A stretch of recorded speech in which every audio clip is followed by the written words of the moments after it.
ॐ सोमनाथाय नमः। ॐ मल्लिकार्जुनाय नमः। ॐ महाकालेश्वराय नमः। ॐ ओंकारेश्वराय नमः।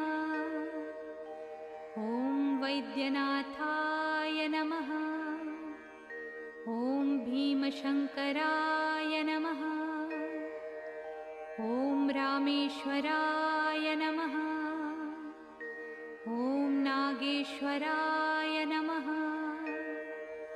ॐ विश्वेश्वराय नमः।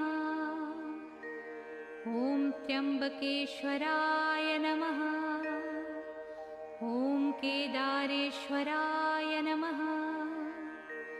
ॐ भुस्मेश्वराय